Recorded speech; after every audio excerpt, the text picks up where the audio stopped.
आपने ये तो सुना ही होगा कि पढ़ेगा इंडिया तभी तो बढ़ेगा इंडिया। पर आज जब बच्चे नहीं पढ़ेंगे तो क्या बढ़ पाएगा इंडिया? बच्चों के सपनों को हकीकत बनाने वाले बैग जला दिए गए, सपने राख कर दिए गए, मिटा दिए गए। जब आपके टैक्स के पैसे का ऐसा इस्तेमाल होगा तो आप क्या ही कहेंगे। क्योंकि उत्तर प्रदेश के बलिया में एक मामला सामने आया जहां पर बच्चों के लिए आए बैग को ही जला दिया, और जब सवाल उठे तो जवाब आया कि बैग खराब थे, उनकी क्वालिटी खराब थी। लेकिन अगर खराब थे तो रिप्लेस क्यों नहीं किए गए, जलाना ही क्यों पड़ा? और ये कोई पहली बार नहीं है। कभी स्कूल की छत गिर जाती है, कभी बच्चों को जमीन पर खाना दिया जाता है, कभी मिड डे मील में दूध नहीं पानी में दूध मिलाकर दे दिया जाता है, और कई किताबें किलो के भाव बेच दी जाती है। आपने तो देखा ही होगा, 4 रुपए किलो में किताबें बेच दी गई थी सरकारी स्कूल के बच्चों को। ये हालत है सरकारी स्कूल के। आज आज बैग जले हैं, कल किताबें 4 रुपए किलो में बिक रही थी। आखिर ये सब बार बार क्यों हो रहा है? क्या आपने कभी सोचा है कि पॉलिसीज बनती हैं, हम तो कहते हैं सरकार कुछ करती नहीं है, सरकार पॉलिसी बना रही है, बजट भी पास होता है, लेकिन ग्राउंड पर या तो सिस्टम फेल हो जाता है या फिर कोई जवाबदेही नहीं है।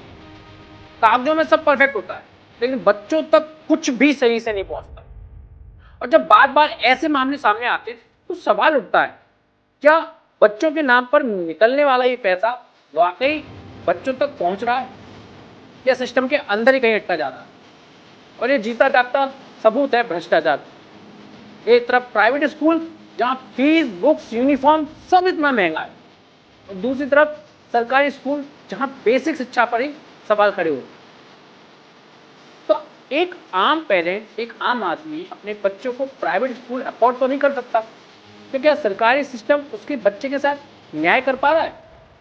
एक तरफ बच्चा पढ़ने के सपने देखता है, दूसरी तरफ उसी के नाम पर आया सामान चला दिया जाता है।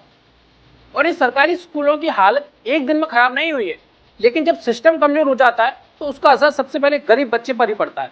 अगर कुछ भी देश में गलत होता है तो सबसे पहला असर गरीबों और उनके बच्चों पर पड़ता है। सवाल सीधा यही है कि ये लापरवाही है या सिस्टम की गहरी समस्या, और ये कब तक चलता रहेगा? क्योंकि जब तक लोग सवाल पूछेंगे नहीं तब तक जवाब नहीं मिलेगा। आप क्या सोचते हो? कमेंट में जरूर बताइए।